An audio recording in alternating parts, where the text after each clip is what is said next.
ಉಪಸ್ಥಿತರಿದ್ದಾರೆ. ಜೋಗಿ ಅವರಿದ್ದಾರೆ. ಸುಧಾಕರ್ ರೆಡ್ಡಿ ಅವರು ಜಿಲ್ಲಾ ಅಧ್ಯಕ್ಷರಂತ ಸತೀಶ್. ವಿಶೇಷವಾಗಿ ದಕ್ಷಿಣ ಕನ್ನಡ ಜಿಲ್ಲೆಯಲ್ಲಿ ಕಳೆದ 2 ತಿಂಗಳಿಂದ ಯಾವಾಗ ನಮ್ಮ ಜಿಲ್ಲೆಗೆ ಒಬ್ಬ ಅನಾಮಿಕ ಬಂಧನ, ಆ ದಿನದಿಂದ ನಂತರ SIT ರಚನೆ ಆದ ಅಂದಿನಿಂದ ಅನೇಕ ಚರ್ಚೆಗಳು ಬೇರೆ ಬೇರೆ ಆಯಾಮಗಳಲ್ಲಿ ಚರ್ಚೆ ಆಗುವುದನ್ನು ನೀವೆಲ್ಲ ನೋಡಿದ್ದೀರಿ. ಇದರ ಮಧ್ಯದಲ್ಲಿ ಸಾಮಾಜಿಕ ಜಾಲದಲ್ಲಿ ಕೂಡ ಭಾಳಷ್ಟು ಚರ್ಚೆ ಆಗುವುದನ್ನು ನಾವೆಲ್ಲ ನೋಡಿದ್ದೇವೆ. ವಿಶೇಷವಾಗಿ ಭಾರತೀಯ ಜನತಾ ಪಾರ್ಟಿ ಇವತ್ತು ಮತ್ತೆ ಸ್ಪಷ್ಟಪಡಿಸಲಿಕ್ಕೆ ಇಚ್ಛೆ ಪಡ್ತೇನೆ.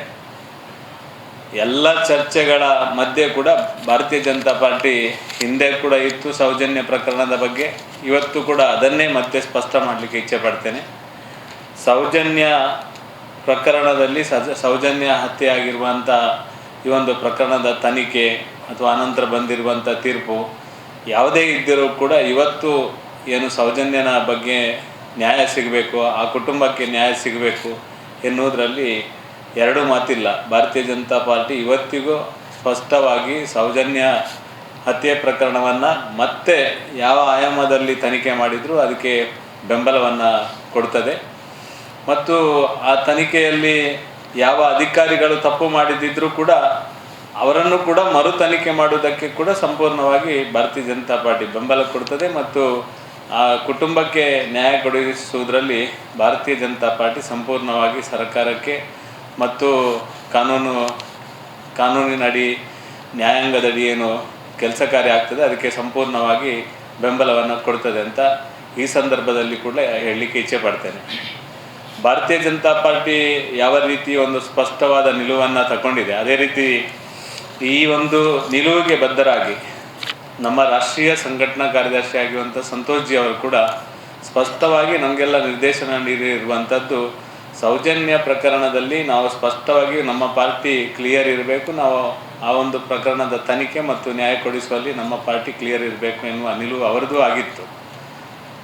ಅವರು ಇಷ್ಟೆಲ್ಲ ಕ್ಲಿಯರ್ ಇರುವಂಥ ಸಂದರ್ಭದಲ್ಲಿ ಕೂಡ ಅವರ ಬಗ್ಗೆ ಒಂದು ಸಾಮಾಜಿಕ ಜಾಲದಲ್ಲಿ ಈ ರೀತಿ ಅವಹೇಳನ ರೀತಿಯಲ್ಲಿ ಮತ್ತು ಅತ್ಯಂತ ಕೆಟ್ಟ ಶಬ್ದದಲ್ಲಿ ಮತ್ತು ಮನಸ್ಸಿಗೆ ನೋವು ಕೊಡುವ ರೀತಿಯಲ್ಲಿ ಮಾತಾಡಿರುವಂಥದ್ದನ್ನು ನಾನು ಅತ್ಯುಗ್ರ ಶಬ್ದದಲ್ಲಿ ಖಂಡನೆಯನ್ನು ಮಾಡ್ತಾ ಇದ್ದೇನೆ. ಇದು ಕೇವಲ ಅವರದ್ದು ಅಂತಲ್ಲ, ಸ್ಥಳೀಯ ಶಾಸಕರಿರ್ಬೋದು ಅಥವಾ ನಮ್ಮ ಜಿಲ್ಲೆಯ ನಾಯಕರ ಬಗ್ಗೆ ಇರ್ಬೋದು ಅಥವಾ ನಮ್ಮ ರಾಜ್ಯ ನಾಯಕರ ಬಗ್ಗೆ ಇರ್ಬೋದು, ಈ ರೀತಿ ಸಾಮಾಜಿಕ ಜಾಲದಲ್ಲಿ ಈ ರೀತಿ ಮನಸ್ಸು ಬಂದ ರೀತಿಯಲ್ಲಿ ಅವರು ಏನು ಮಾತಾಡ್ತಾರೆ ಅಂತ ಅವರಿಗೇ ಗೊತ್ತಿಲ್ಲದ ರೀತಿಯಲ್ಲಿ ಅವರು ಮನಸ್ಸಿಗೆ ನೋವಾಗುವ ರೀತಿಯಲ್ಲಿ ಮಾತಾಡ್ತಾರೆ. ನ್ಯಾಯಯುತವಾಗಿ ಅವರವರ ಭಾವನೆಗಳನ್ನು ವ್ಯಕ್ತಪಡಿಸುವುದಕ್ಕೆ ನಮ್ಮದು ಏನೂ ವಿರೋಧ ಇಲ್ಲ. ಆದರೆ ಈ ರೀತಿಯಾಗಿ ಸಾಮಾಜಿಕ ಜಾಲದಲ್ಲಿ ಮನಸ್ಸಿಗೆ ನೋವು ಕೊಡುವ ರೀತಿಯಲ್ಲಿ ಈ ರೀತಿ ಮಾತಾಡೋದು ಅತ್ಯಂತ ತಪ್ಪು. ವಿಶೇಷವಾಗಿ ನಮ್ಮ ಜಿಲ್ಲೆಯಲ್ಲಿ ಈ ರೀತಿಯ ಘಟನೆ ಆದಂಥ ಸಂದರ್ಭದಲ್ಲಿ ಪೊಲೀಸ್ ಇಲಾಖೆ ಸ್ಪಷ್ಟವಾಗಿ ಅವರು ಕೂಡ ಅವರದೇ ಆದ ರೀತಿಯಲ್ಲಿ ಕ್ರಮ ಕೈಗೊಳ್ಳುವಂಥದ್ದನ್ನು ಮಾಡಬೇಕಿತ್ತು. ಯಾಕೆಂದರೆ ಈ ಜಿಲ್ಲೆಯಲ್ಲಿ ಬೇರೆ ಕಳೆದ 3-4 ತಿಂಗಳ ಹಿಂದೆ ಅಥವಾ ಈ ಹಿಂದೆ ಏನು ಯೋಚನೆ ಈ ಜಿಲ್ಲೆಯಲ್ಲಿ ಮಾಡಿದ್ದಿದ್ರು ನಾನು ಈ ಸಂದರ್ಭದಲ್ಲಿ ನೆನಪು ಮಾಡಲಿಕ್ಕೆ ಇಚ್ಛೆ ಪಡ್ತೇನೆ. ಸಂತೋಷ್ ಜಿ ಅವರು ನಮ್ಮ ಸಂಘಟನೆಗೆ ಹಿರಿಯರು, ಸಂಘಟನೆಯನ್ನು ಕಟ್ಟಿ ಬೆಳೆಸುವಲ್ಲಿ ಅವ್ರದ್ದು ಕೂಡ ಇವತ್ತಿನ ದಿನಮಾನದಲ್ಲಿ ಅವರು ಸಂಘಟನೆಗೆ ಪ್ರಬಲವಾಗಿ ಇರುವಂಥ ನಾಯಕರು. ಅವರು ರಾಷ್ಟ್ರೀಯ ಸ್ವಯಂ ಸೇವಕ ಸಂಘದಿಂದ ಬಂದವರು. ಕೌಟುಂಬಿಕ ಜೀವನವನ್ನು ಬದಿಗಿಟ್ಟು ರಾಷ್ಟ್ರ ಜೀವನವನ್ನು ಮಾಡುವಂಥ ಸಂದರ್ಭದಲ್ಲಿ ಇಡೀ ರಾಷ್ಟ್ರದ ಭಾರತೀಯ ಜನತಾ ಪಾರ್ಟಿಯ ಕಾರ್ಯಕರ್ತರಿಗೆ ಮಾರ್ಗದರ್ಶಕರಾಗಿ ಕೆಲಸ ಮಾಡುವವರು ಮತ್ತು ಇಡೀ ರಾಷ್ಟ್ರದಲ್ಲಿ ಅನೇಕ ಕಾರ್ಯಕರ್ತರನ್ನು, ವಿಶೇಷವಾಗಿ ನಮ್ಮಂಥ ಕಾರ್ಯಕರ್ತರನ್ನು ಬೆಳೆಸಿರುವಂಥ ಒಬ್ಬ ನಮ್ಮ ರಾಷ್ಟ್ರೀಯ ನಾಯಕರು. ರಾಷ್ಟ್ರೀಯ ಸ್ವಯಂ ಸೇವಕ ಸಂಘದಲ್ಲಿ ಅವರು ಯಾವುದೇ ಆಶೆಯನ್ನು ಇಟ್ಟುಕೊಂಡು ಕೆಲಸ ಮಾಡಿದವರಲ್ಲ. ಜೀವನದ ಎಲ್ಲ ಸಂದರ್ಭದಲ್ಲೂ ನನ್ನ ರಾಷ್ಟ್ರ, ನನ್ನ ಧರ್ಮ, ನಮ್ಮ ಸಂಸ್ಕೃತಿ ಎನ್ನುವ ರೀತಿಯಲ್ಲಿ ಈ ದೇಶದಲ್ಲಿ ಕೆಲಸ ಮಾಡ್ತಾ ಸಂಘಟನೆಯಲ್ಲಿ ರಾಷ್ಟ್ರೀಯ ಸಂಘಟನಾ ಪ್ರಧಾನ ಕಾರ್ಯದರ್ಶಿಯಾಗಿ ಕೆಲಸ ಮಾಡಿದವರು. ಈ ರೀತಿ ರಾಷ್ಟ್ರಕ್ಕೋಸ್ಕರ ಕೆಲಸ ಮಾಡುವಂಥ ಸಂದರ್ಭದಲ್ಲಿ ಎ ಬಿ ವಿ ಪಿ ಇರ್ಬೋದು, ಅಥವಾ ನಮ್ಮ ಬೇರೆ ಬೇರೆ ಸಂಘದ ಬೇರೆ ಬೇರೆ ದೇಶದ ಬೇರೆ ಬೇರೆ ಭಾಗಗಳಲ್ಲಿ ಬೇರೆ ಬೇರೆ ರಾಜ್ಯದಲ್ಲಿ ಕೂಡ ಹೋಗಿ ಕೆಲಸ ಕಾರ್ಯವನ್ನು ಮಾಡಿರುವವರು. ಮತ್ತು ಯಾವ ಸಂದರ್ಭದಲ್ಲಿ ಕೂಡ ಭಾರತೀಯ ಜನತಾ ಪಾರ್ಟಿಗೆ ಇವತ್ತು ಜವಾಬ್ದಾರಿ ಇದ್ದರೆ ಮುಂದೆ ಸಂಘದ ಎಲ್ಲ ಕೆಲಸ ಕಾರ್ಯವನ್ನು ನಿರಂತರವಾಗಿ ಮಾಡುವಂಥ ನಮ್ಮ ಸಂತೋಷ್ ಅವರು ಸಾಮಾನ್ಯ ಕಾರ್ಯಕರ್ತನಿಂದ ಹಿಡಿದು ರಾಷ್ಟ್ರೀಯ ನಾಯಕರ ಮಟ್ಟದಲ್ಲಿ ಸಂಘಟನೆ ಬೆಳೆಸಲಿಕ್ಕೆ ಕೆಲಸ ಕಾರ್ಯವನ್ನು ನಿರಂತರವಾಗಿ ಮಾಡಿರುವವರು. ಅವರು ಅವರದೇ ಆದ ಸ್ವಂತಕ್ಕೋಸ್ಕರ ಏನೂ ಮಾಡದೆ ಸಮಾಜಕ್ಕೋಸ್ಕರ ಸಂಘಟನೆಗೋಸ್ಕರ ರಾತ್ರಿ ಹಗಲು ದುಡಿಯುವಂಥ ನಮ್ಮ ಹಿರಿಯರು. ಅವರ ಬಗ್ಗೆ ಸಾಕಷ್ಟು ಹಿಂದೆ ಕೂಡ ಟೀಕೆ ಟಿಪ್ಪಣಿ ಬಂದಾಗ ಅದಕ್ಕೆ ಉತ್ತರ ಕೊಡದೆ ಸಂಘಟನೆ ಬೆಳೆಸುವ ಕೆಲಸವನ್ನು ನಿರಂತರವಾಗಿ ಮಾಡಿಕೊಂಡು ಬಂದವರು. ಈ ಎಲ್ಲ ವಿಚಾರಗಳ ಜೊತೆಗೆ ಪಕ್ಷಕ್ಕೆ ಒಬ್ಬ ಶಿಸ್ತಿನ ಸಿಪಾಯಿಯಾಗಿ ರಾಷ್ಟ್ರಭಕ್ತಿಯೊಂದಿಗೆ ಪಕ್ಷಕ್ಕೆ ತನ್ನನ್ನು ಅರ್ಪಿಸಿಕೊಂಡು ಸಂಘಟನಾತ್ಮಕ ಕೆಲಸ ಕಾರ್ಯವನ್ನು ಮಾಡುವಂಥ ನಮ್ಮ ರಾಷ್ಟ್ರೀಯ ಪ್ರಧಾನ ಕಾರ್ಯದರ್ಶಿ ಸನ್ಮಾನ್ಯ ಸಂತೋಷ್ ಅವರು ಇದೇ ಧರ್ಮಸ್ಥಳ ಪ್ರಕರಣದಲ್ಲಿ ಈಗ ಅವರ ಬಗ್ಗೆ ಟೀಕೆ ಮಾಡಿದ್ದಾರೆ. ನಾನು ನೆನಪು ಮಾಡಲಿಕ್ಕೆ ಇಷ್ಟಪಡ್ತೇನೆ. ಶಬರಿಮಲೆ ಪ್ರಕರಣ ಬಂದಾಗ, ಶನಿ ಶಿಂಗಣಾಪುರ ಸಮಸ್ಯೆ ಬಂದಾಗ ಅದನ್ನು ಪರಿಹರಿಸುವ ನಿಟ್ಟಿನಲ್ಲಿ ಕೂಡ ದೊಡ್ಡ ಮಹತ್ತರವಾದ ಪಾತ್ರವನ್ನು ವಹಿಸಿರುವಂಥವರು ಸನ್ಮಾನ್ಯ ಸಂತೋಷ್ ಅವರಿಗೆ ಈ ರೀತಿಯ ಅಪಮಾನ ಮಾಡಿದಂಥ ಸಂದರ್ಭದಲ್ಲಿ ನಮ್ಮ ಇಡೀ ರಾಷ್ಟ್ರದ ನಮ್ಮ ಲಕ್ಷಾಂತರ ಕಾರ್ಯಕರ್ತರೇನಿದ್ದಾರೆ ಅವರಿಗೆ ಮಾಡಿರುವ ಅಪಮಾನ ಇದು ನಮ್ಮ ದಕ್ಷಿಣ ಕನ್ನಡ ಜಿಲ್ಲೆಯ, ವಿಶೇಷವಾಗಿ ನಾನು ಜಿಲ್ಲಾಧ್ಯಕ್ಷನಾಗಿ ಜಿಲ್ಲೆಯ ವತಿಯಿಂದ ಈ ರೀತಿಯ ಅಪಮಾನ ಮಾಡಿದವರ ಬಗ್ಗೆ ಕಟ್ಟುನಿಟ್ಟಿನ ಕ್ರಮವನ್ನು ತಗೊಳ್ಬೇಕು. ಈ ರೀತಿ ತಗೊಳ್ಳೋದಕ್ಕೆ ಯಾಕೆ ಪೊಲೀಸ್ ಇಲಾಖೆ ಹಿಂದೆ ಮುಂದೆ ನೋಡ್ತದೆ ಅಂತ ನಮಗೆ ಅನಿಸ್ತದೆ. ಯಾಕೆಂದರೆ ಈ ಜಿಲ್ಲೆಯಲ್ಲಿ ನಾನು ಸಾಕಷ್ಟು ಸಂಗತಿಯನ್ನು ನೋಡಿದ್ದೇನೆ. 84 ವರ್ಷದ ಪೋಪಣ್ಣನ ಮನೆಗೆ ಏನೂ ಕೇಸ್ ಇಲ್ಲದೆ ಹೋಗಿದ್ದಾರೆ. ರಾಷ್ಟ್ರೀಯ ಸ್ವಯಂ ಸೇವಕ ಸಂಘದ ಕಾರ್ಯಕರ್ತರ ಮನೆಗೆ ಏನೂ ಇಲ್ಲದ ಕಾರ್ಯಕರ್ತರ ಮನೆಗೆ ಹೋಗಿದ್ದಾರೆ. ಈ ರೀತಿ ಸೋಷಿಯಲ್ ಮೀಡಿಯಾದಲ್ಲಿ ಈ ರೀತಿ ಮನಸ್ಸಿಗೆ ಬಂದ ರೀತಿಯಲ್ಲಿ ಮಾತಾಡಿದವ್ರನ್ನ ಈ ಜಿಲ್ಲೆಯ ದಕ್ಷ ಪೊಲೀಸ್ ಅಧಿಕಾರಿಗಳು ಯಾಕೆ ಸುಮ್ಮನೆ ಕೂತಿದ್ದಾರೆ ಅಂತ ನನಗೆ ಸಂಶಯ ಬರ್ತಾ ಇದೆ. ಈ ರಾಜ್ಯದ ಸರ್ಕಾರ ಆಡಳಿತ ಮಾಡುವಂಥ ಕಾಂಗ್ರೆಸ್ ಸರ್ಕಾರ ಒಬ್ಬರಿಗೆ ಒಂದು ನ್ಯಾಯ, ಇನ್ನೊಬ್ಬರಿಗೆ ಇನ್ನೊಂದು ನ್ಯಾಯ ಎನ್ನುವ ರೀತಿಯಲ್ಲಿ ವರ್ತನೆ ಮಾಡುವಂಥದ್ದು ದಕ್ಷಿಣ ಕನ್ನಡ ಜಿಲ್ಲೆಯಲ್ಲಿ ಆಗ್ತಾ ಇದೆ. ಇವತ್ತು ಆ ಒಂದು ಭಾಗದ ಧರ್ಮಸ್ಥಳದ ವಿಷಯದಲ್ಲಿ ಯಾರ್ಯಾರ ಭಾವನೆಯನ್ನು ಅವರ ರೀತಿಯಲ್ಲಿ ಹೇಳುವಂಥದ್ದು ನಾವು ನೋಡ್ತಾ ಇದ್ದೇವೆ. ಇವತ್ತು ಅಲ್ಲಿ ಅನಾಮಿಕ ಒಬ್ಬನು ಬಂದ ತಕ್ಷಣ ಅವನ ಮುಖಾಂತರ ಅಲ್ಲಿ ಅಸ್ಥಿ ಪಂಜರವನ್ನು ಅಥವಾ ಅದನ್ನು ತನಿಖೆ ಮಾಡುವಂಥದ್ದು ಎಸ್ ಐ ಟಿ ಅವರಿಗೆ ರಾಜ್ಯ ಸರ್ಕಾರ ಕೊಟ್ಟಿದೆ, ಅದು ಮಾಡ್ತಾರೆ. ಅದಕ್ಕೆ ನಮ್ಮದೇನು ವಿರೋಧ ಇಲ್ಲ. ಅದು ಇನ್ನೂ ಬೇಕಾದರೆ 40 ಗುಂಡಿ ತೆಗೆದ್ರು ನಮ್ಮದೇನು ತೊಂದರೆ ಇಲ್ಲ. ಅದು ಅವರು ಮಾಡ್ಕೊಂಡು ಹೋಗಲಿ. ಅದಕ್ಕೆ ತನಿಖೆ ಮಾಡೋದಕ್ಕೆ ಅಲ್ಲಿಯ ಸತ್ಯಾಸತ್ಯತೆ ಹೊರಗೆ ಬರುವುದಕ್ಕೆ ನಮ್ಮದೇನು ಅಭ್ಯಂತರ ಇಲ್ಲ. ಆದರೆ ಹಿಂದೂ ಧರ್ಮ ಮತ್ತು ಧಾರ್ಮಿಕ ಸ್ಥಳಕ್ಕೆ ಅಪಚಾರ ಆಗಬಾರ್ದು, ಧರ್ಮಸ್ಥಳದ ಹೆಸರು ಹಾಳು ಮಾಡುವಂಥದ್ದು ತಪ್ಪು ಎನ್ನುವ ರೀತಿಯಲ್ಲಿ ನಮ್ಮ ಅನಿಸಿಕೆ. ನಾನು ಯಾಕೆ ಹೇಳಿದ್ದೇನೆ ಅಂದರೆ, ಧರ್ಮಸ್ಥಳ ಮಾತ್ರ ನಾವು ಯೋಚನೆ ಮಾಡ್ತಾ ಇಲ್ಲ. ಇಡೀ ಜಿಲ್ಲೆಯಲ್ಲಿ ಕೊರಗಜ್ಜ ನಮಗೆ ಆರಾಧ್ಯ ದೈವ. ಕೊರಗಜ್ಜನ ಕಟ್ಟೆಗೆ ತೊಂದರೆ ಆದರೂ ಕೂಡ ಭಾರತೀಯ ಜನತಾ ಪಾರ್ಟಿ ವಿರೋಧ ಮಾಡಿದೆ, ಅದರ ವಿರುದ್ಧ ಹೋರಾಟ ಮಾಡಿದೆ. ಇವತ್ತು ಧರ್ಮಸ್ಥಳ ಇಡೀ ಜಗತ್ತಿನ ದೊಡ್ಡ ಕ್ಷೇತ್ರ, ದೊಡ್ಡ ದೇವಸ್ಥಾನ. ಅದಕ್ಕೆ ಯಾವುದೇ ರೀತಿಯ ಅಪಮಾನ, ಆ ಹೆಸರಿಗೆ, ಆ ದೇವಸ್ಥಾನಕ್ಕೆ ಅಪಚಾರ ಆಗಬಾರ್ದು, ಹಿಂದೂ ಧಾರ್ಮಿಕ ನಂಬಿಕೆಗೆ ತೊಂದರೆ ಆಗಬಾರ್ದು ಎನ್ನುವ ಕಾರಣಕ್ಕೋಸ್ಕರ ಈ ಎಲ್ಲ ಸಂಗತಿಯನ್ನು ಇವತ್ತು ನಿಮ್ಮ ಮುಂದೆ ಇಡ್ತಾ ಇದ್ದೇವೆ. ಇವತ್ತು ಆ ಅನಾಮಿಕನ ಬಗ್ಗೆ ಕೂಡ ಇವತ್ತು ಸಂಶಯ ಬರುವ ರೀತಿಯಲ್ಲಿ ಆಗ್ತಾ ಇದೆ. ಅನಾಮಿಕ ಮೊನ್ನೆ ನಾವು ಮೊನ್ನೆನೇ ಮಂಪರು ಪರೀಕ್ಷೆ ಮಾಡಬೇಕು ಅಂತ ಈಗಾಗಲೇ ಒತ್ತಾಯ ಮಾಡಿದ್ದೆವು. ಆ ಅನಾಮಿಕನ ಬಗ್ಗೆ ನಮಗೆ ಸಂಶಯ ಇದೆ ಅನ್ನೋದನ್ನು ಕೂಡ ನಾವು ಸ್ಪಷ್ಟ ಮಾಡಿದ್ದೆವು. ನಮಗೆ ಈಗಾಗಲೇ ಮಾಧ್ಯಮದಲ್ಲಿ ಬಂದಿರುವಂಥ ವರದಿ ಪ್ರಕಾರ SIT ಇಡೀ ದಿನ ಅವರನ್ನು ತನಿಖೆ ಮಾಡಿದಂಥ ಸಂದರ್ಭದಲ್ಲಿ ನಮಗೆ 2-3 ಜನ ಇದರ ಹಿಂದ್ಗಡೆ ಪ್ರೆಷರ್ ಹಾಕಿದ್ದಾರೆ, ನಮಗೇನು ಗೊತ್ತಿಲ್ಲ ಎನ್ನುವ ರೀತಿಯಲ್ಲಿ ಅವರು ಉತ್ತರ ಕೊಡ್ತಾರೆ ಅಂತ ನಿನ್ನೆ ಮಾಧ್ಯಮದಲ್ಲಿ ಎಲ್ಲ ಬರ್ತಾಯಿತ್ತು.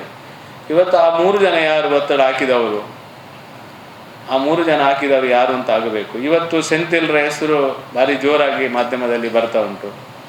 ಆ ಸೆಂಥಿಲ್ರ ಇದ್ರ ಅದು ಇನ್ಯಾರಿದ್ದಾರೆ? ಇವತ್ತು ಡಿ ಕೆ ಶಿ ಅವರು ಕೂಡ ಒಂದ್ಸಲ ಪ್ರಾರಂಭದಲ್ಲಿ ದಿನೇಶ್ ಗುಂಡೂರಾವ್ ಹೇಳಿದರು, ಎಡಪಂಥೀಯರ ಒತ್ತಡಕ್ಕೋಸ್ಕರ ಈ SIT ರಚನೆ ಮಾಡಿದೆ ಅಂತ ಗುಂಡೂರಾವ್ ಹೇಳಿದರು. ಆನಂತರ ಡಿ ಕೆ ಶಿವಕುಮಾರ್ ಅವರು ಇದರ ಹಿಂದುಗಡೆ ಒಂದು ಷಡ್ಯಂತ್ರ ನಡೀತದೆ ಅಂತ ಡಿ ಕೆ ಶಿವಕುಮಾರ್ ಅವರು ಕೂಡ ಹೇಳಿದರು.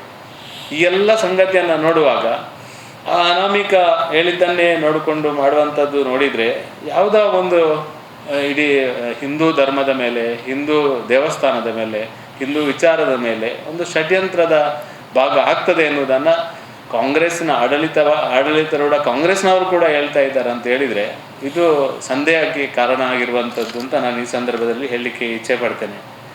ಆ ಅನಾಮಿಕನನ್ನು ಇನ್ನೂ ಯಾಕೆ ಫ್ರೀಯಾಗಿ ಬಿಟ್ಟಿದ್ದಾರೆ, ಅವರನ್ನು ಯಾಕೆ ಬಂಧನ ಮಾಡಿ ತನಿಖೆ ಮಾಡ್ತಾ ಇಲ್ಲ, ಆ 3 ಜನ ಯಾರು ಅದರ ಬಗ್ಗೆ ಯಾಕೆ ತನಿಖೆ ಮಾಡ್ತಾ ಇಲ್ಲ, ಈ ಎಲ್ಲ ಪ್ರಶ್ನೆಯನ್ನು ಇವತ್ತು ನಾನು ಕೇಳಲಿಕ್ಕೆ ಇಚ್ಛೆ ಪಡ್ತೇನೆ. ಒಟ್ಟು ಸಂಶಯದ ರೀತಿಯಲ್ಲಿ ಈ ಒಂದು ಘಟನೆ ನಡೀತಾ ಉಂಟು. ಇದೇ ಸಂದರ್ಭದಲ್ಲಿ ರಾಜ್ಯದ ಕಾಂಗ್ರೆಸ್ ಸರ್ಕಾರ ಇವತ್ತು ಹಿಂದೂಗಳ ಮೇಲೆ ಒಂದು ರೀತಿಯ, ನಾವು ಅನೇಕ ತಿಂಗಳುಗಳಿಂದ ಈ ಸರ್ಕಾರ ಬಂದಂದಿನಿಂದ ನಾವು ಹೇಳ್ತಾ ಬಂದಿದ್ದೇವೆ, ಹಿಂದೂಗಳ ಮೇಲೆ ಸವಾರಿ ಮಾಡುವಂಥದ್ದು ಆಗ್ತದೆ ಅಂತ.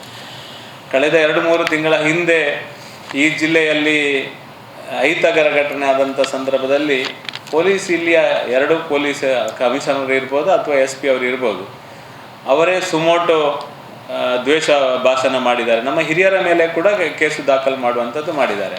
ಆದರೆ ಇವತ್ತು ಧರ್ಮಸ್ಥಳದ ಪ್ರಕರಣದಲ್ಲಿ ಸೋಷಿಯಲ್ ಮೀಡಿಯಾದಲ್ಲಿ ಈ ಥರ ದ್ವೇಷ ಅಥವಾ ವೈಯಕ್ತಿಕ ಅಪಮಾನ ಮಾಡುವಂಥ ಇದು ಆದರೂ ಇದಕ್ಕೆ ಸುಮೋಟೋ ಕೇಸ್ ಮಾಡುವಂಥದ್ದು ಮಾಡ್ತಾ ಇಲ್ಲ, ಅವರ ಮೇಲೆ ಆ್ಯಕ್ಷನ್ ತಗೊಳ್ಳುವಂಥದ್ದು ಮಾಡ್ತಾ ಇಲ್ಲ, ಇವತ್ತು ಬಂಧನ ಮಾಡುವಂಥದ್ದು ಮಾಡ್ತಾ ಇಲ್ಲ. ಇದು ಯಾಕೆ ಅನ್ನೋದು ನಮಗೆ ಅರ್ಥ ಆಗ್ತಾ ಇಲ್ಲ.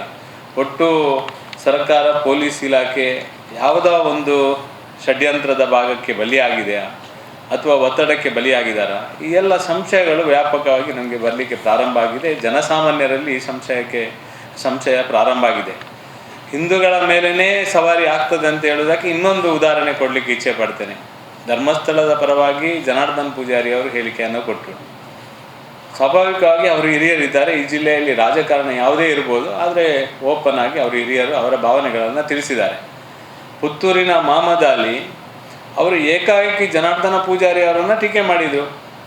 ಅದು ಅವರ ಪಾರ್ಟಿಯೊಳಗಿನ ವಿಚಾರ ಆಗಿರ್ಬೋದು, ಆ ಪಾರ್ಟಿಯವರು ಏನು ಮಲಗಿದ್ದಾರೆ ಏನು ಗೊತ್ತಿಲ್ಲ. ಆದರೆ ನಾರಾಯಣ ಗುರುಗಳನ್ನು ಎಳೆದು ತಂದರು. ನಾರಾಯಣ ಗುರುಗಳು ಇಡೀ ದಾರ್ಶನಿಕ ವ್ಯಕ್ತಿಯವರು, ಜಗತ್ತಿಗೆ ಅಸ್ಪೃಶ್ಯತೆಯ ವಿರುದ್ಧ ಹೋರಾಟ ಮಾಡಿದಂಥ ಅವರು ನಾರಾಯಣ ಗುರುಗಳು. ಇಡೀ ಹಿಂದೂ ಸಮಾಜ ಅವರನ್ನು ಒಪ್ತದೆ. ನಾರಾಯಣ ಗುರುಗಳ ಇಡೀ ಜಿಲ್ಲೆಯಲ್ಲಿ ಆರಾಧನೆ, ಇಡೀ ರಾಜ್ಯದಲ್ಲಿ ಆರಾಧನೆಯನ್ನು ಮಾಡ್ತಾರೆ.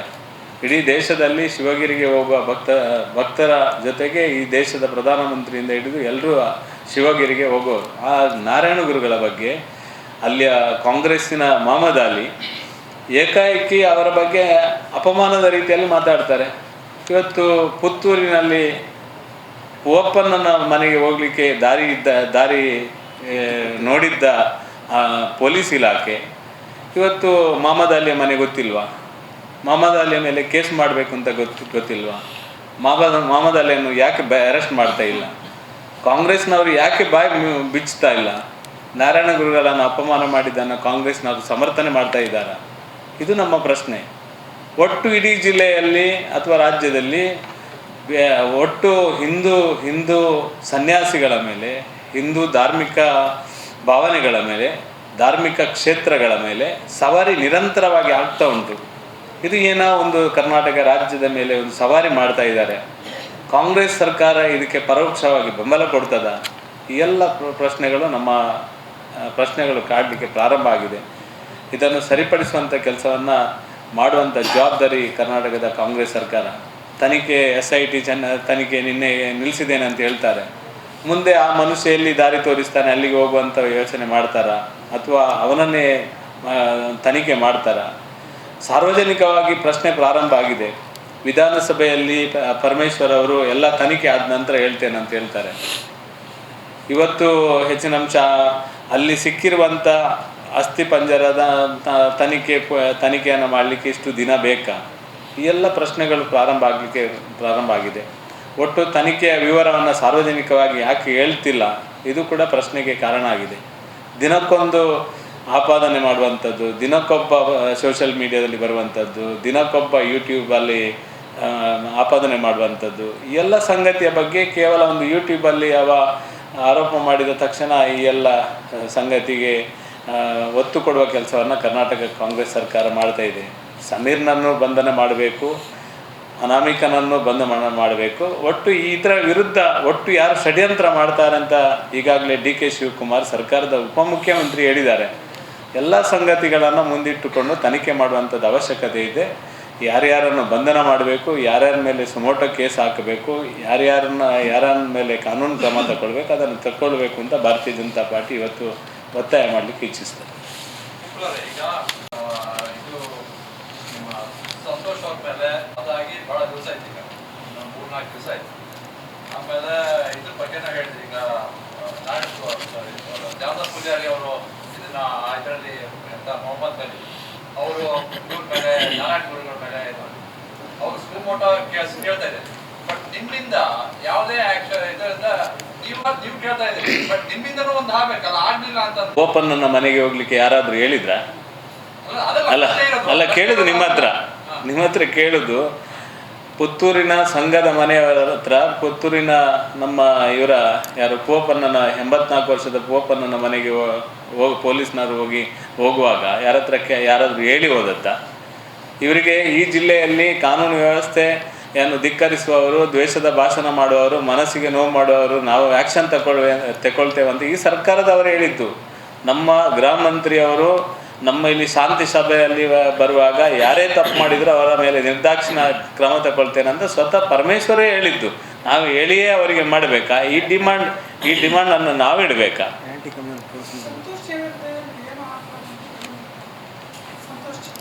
ಅಲ್ಲ, ಆಪಾದನೆ ಏನಿಲ್ಲ. ಆಪಾದನೆ ಏನು ಮಾಡಿದ್ದಾರೆ? ಆಪಾದನೆ ಎಲ್ಲ ಕೆಟ್ಟ ಶಬ್ದದಲ್ಲಿ ಸೋಷಿಯಲ್ ಮೀಡಿಯಾದಲ್ಲಿ ಬಂದದನ್ನು ನಾವು ನೋಡಿದ್ದೇವೆ. ಅದು ತಪ್ಪು ಅಂತ ಹೇಳಿದ್ದು ಅಷ್ಟೇ. ತಪ್ಪು ಯಾರು ಆ ಥರ ಮಾತಾಡಿದ್ದಾರೆ ಅವರ ಮೇಲೆ ಆ್ಯಕ್ಷನ್ ತಗೊಳ್ಬೇಕು ಅಂತ ಹೇಳಿ ಕೊಟ್ಟಿದ್ದಾರೆ. ನಮ್ಮ ಕಾರ್ಯಕರ್ತರು ಕೊಟ್ಟಿದ್ದಾರೆ, ಈಗಾಗಲೇ ಕೊಟ್ಟಿದ್ದಾರೆ. ಎಲ್ಲೆಲ್ಲಿ ಕೊಟ್ಟಿದ್ದಾರೆ ಆ ಸ್ಟೇಷನಲ್ಲಿ ಆಗಿದೆ. ಆಗಿದೆ ಮಂಗಳೂರಲ್ಲಿ, ಜಿಲ್ಲೆಯಲ್ಲಿ ಆಗಿದೆ.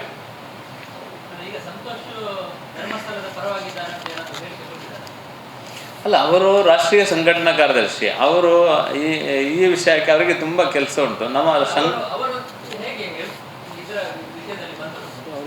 ಅದು ಯಾರು ಈ ವಿಷಯವನ್ನು ಕೆಣಕಿದ್ದಾರೆ ಅವರೇ ಉತ್ತರ ಕೊಡಬೇಕು ಹೊರತು ಸಂತೋಷಿ ಈ ವಿಷಯದ ಬಗ್ಗೆ ಸ್ಪಷ್ಟವಾಗಿ ಪಾರ್ಟಿಗೆ ನಿರ್ದೇಶನ ಕೊಡಬೇಕು, ಅದು ಕೊಟ್ಟಿದ್ದಾರೆ.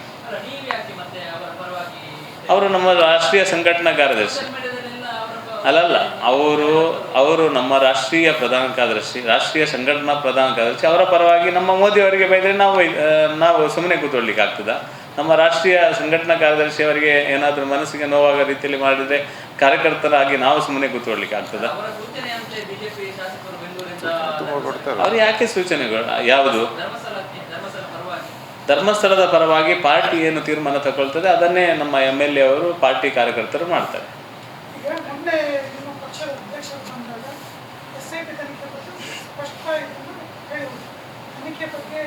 ಈಗಲೂ ಅದೇ ನಮ್ಮ ಮನೆಯಲ್ಲೂ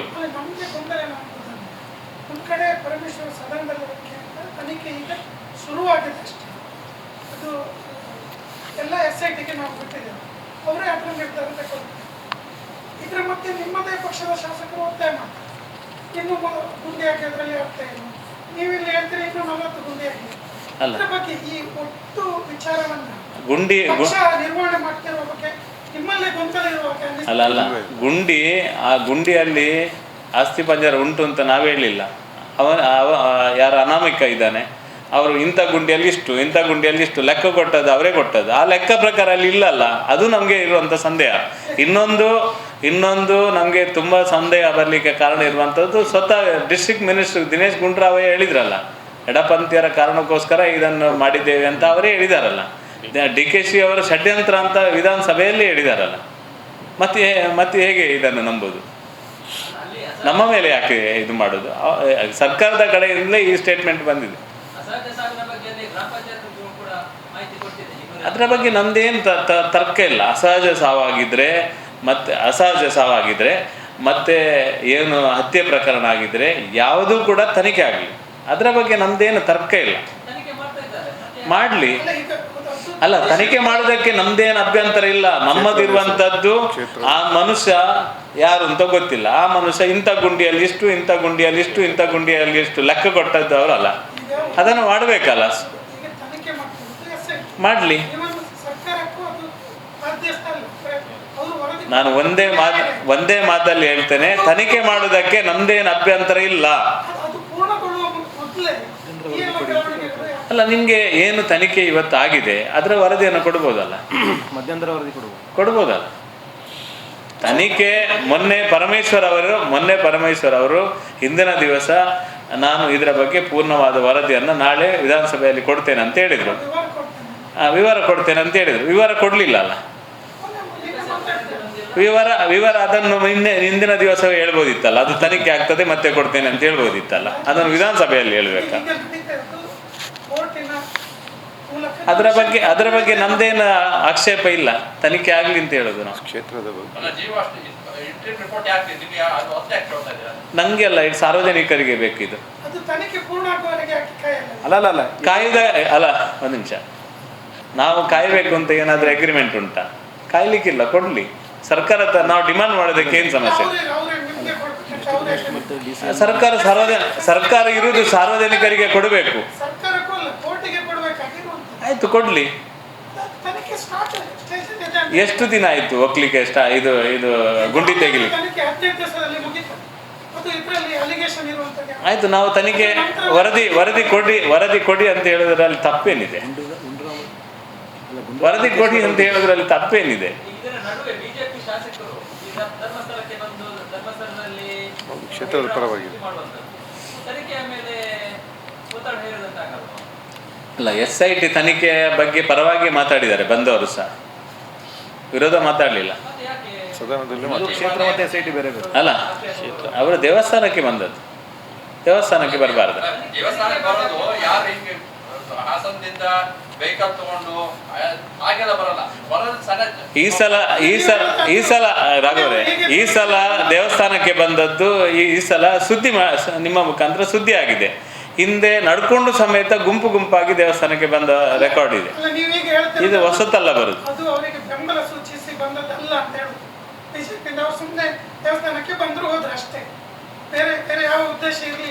ಅಲ್ಲ, ನಮ್ಮ ಅಲ್ಲ, ಹಿಂದೂ ಕ್ಷೇತ್ರ ಅದನ್ನ ನಿಮಗೆ ಒಂದು ಮಾತಲ್ಲಿ ನಾನು ಕ್ಲಿಯರ್ ಹೇಳಿದ್ದೇನೆ. ಕೊರಗಜ್ಜನ ದೈವ ಕೂಡ ನಮಗೆ ಅತ್ಯಂತ ಶ್ರೇಷ್ಠ. ಅಷ್ಟೇ ಧರ್ಮಸ್ಥಳದ ಬಗ್ಗೆ ಕೂಡ ಅಷ್ಟೇ ಹಿಂದೂ ಧಾರ್ಮಿಕ ಕ್ಷೇತ್ರದ ಬಗ್ಗೆ ಕಾಳಜಿ ಇರುವವರು. ಅಲ್ಲಿಗೆ ಏನಾದರೂ ಅಪಚಾರ ಬೇರೆ ಬೇರೆ ಇದು ಸಂಗತಿ ಬರುವಂಥ ಸಂದರ್ಭದಲ್ಲಿ ಅದನ್ನು ಕಾಪಾಡಿಕೊಳ್ಳುವಂಥದ್ದು ನಮ್ಮೆಲ್ಲರ ಜವಾಬ್ದಾರಿ. ತಪ್ಪಾಗ್ತಾ ಇದೆ ಅಂತಂದಾಗ, ಈಗ ವ್ಯತಿರಿಕ್ತವಾಗಿ ಹೋಗ್ತಾ ಇದೆ ಅಂತಂದಾಗ ನಿಮ್ಮ ಇದರಿಂದ ಆಗಬೇಕಲ್ಲ, ನಿಮ್ಮಿಂದ ಏನು ಆಕ್ಷನ್ ಆಗ್ತಾ ಇದೆ? ಎಲ್ಲೆಲ್ಲಿ ಕಂಪ್ಲೇಂಟ್ ಕೊಟ್ಟಿದೆ ಅದರ ಮೇಲೆ ಕೇಸ್ ಮಾಡಿ. ಎಲ್ಲೆಲ್ಲಿ ಅಲ್ಲ ಕೊಟ್ಟಿದೆ ಕೇಸ್ ಕೊಟ್ಟದನ್ನ ನಾವು ಕೊಟ್ಟಿದ್ದೇವೆ. ನಮ್ಮ ಇಡೀ ಜಿಲ್ಲೆಯ ಬೇರೆ ಬೇರೆ ವಿಧಾನಸಭಾ ಕ್ಷೇತ್ರದಲ್ಲಿ ಕಂಪ್ಲೇಂಟ್ ಕೊಟ್ಟಿದೆ. ಎಲ್ಲ ವಿಧಾನಸಭಾ ಕ್ಷೇತ್ರದಲ್ಲಿ ಕೊಟ್ಟಿದೆ. ಅದು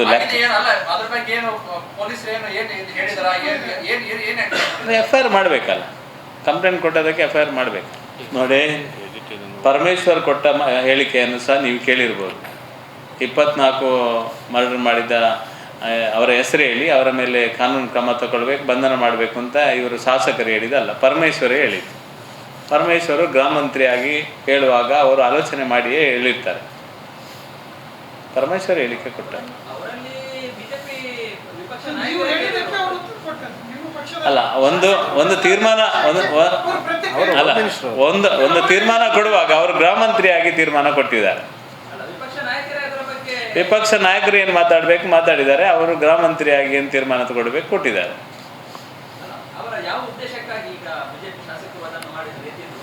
ಅಲ್ಲ, ಅದು ನಿನ್ನೆ ವಿಧಾನಸಭೆಯಲ್ಲಿ ಅವರು ಮಾತಾಡಿದ ನೀವು ಸಹ ಕೇಳಿದ್ದೀರಿ, ನಾನು ಸಹ ಕೇಳಿದ್ದೇನೆ. ಅದಕ್ಕೆ ಉತ್ತರ ಅವರು ಗೃಹ ಮಂತ್ರಿ ಅವರು ಕೊಟ್ಟಿದ್ದಾರೆ. ಅದು ನಾನು ಅಲ್ಲ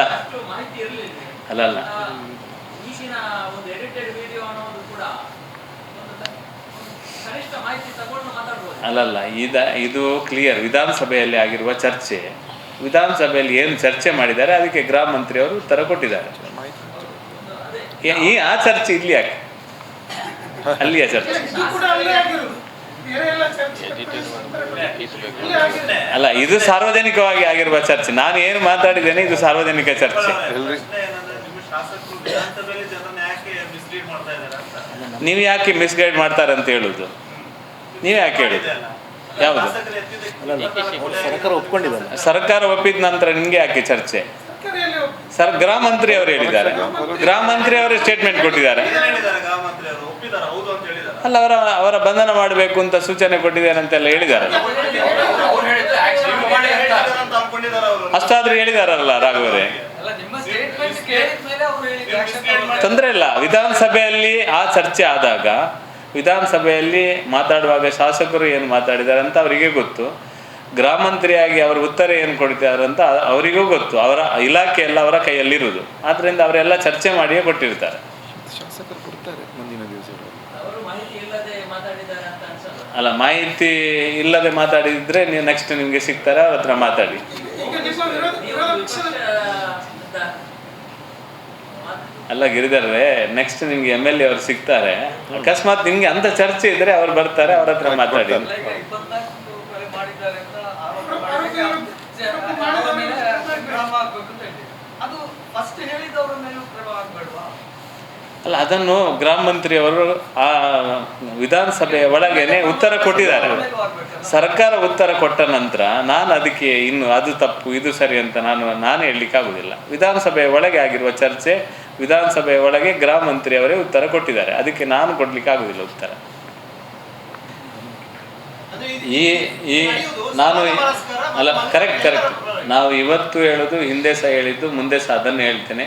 ಧಾರ್ಮಿಕ ಕ್ಷೇತ್ರಕ್ಕೆ ಧಕ್ಕೆ ಆಗದ ರೀತಿಯಲ್ಲಿ, ಧಾರ್ಮಿಕ ಕ್ಷೇತ್ರಕ್ಕೆ ಅಪಚಾರ ಆದರೆ, ಧರ್ಮಸ್ಥಳದ ದೇವಸ್ಥಾನಕ್ಕೆ ತೊಂದರೆ ಆದರೆ ಅದರ ಪರವಾಗಿ ನಿಲ್ಲುವುದು ನಮ್ಮ ಜವಾಬ್ದಾರಿ. ಧಾರ್ಮಿಕ ಕ್ಷೇತ್ರ, ಹಿಂದುತ್ವ ಮತ್ತು ನಮ್ಮ ದೇವಸ್ಥಾನಕ್ಕೆ ಅಪಚಾರ ಆಗಬಾರ್ದು.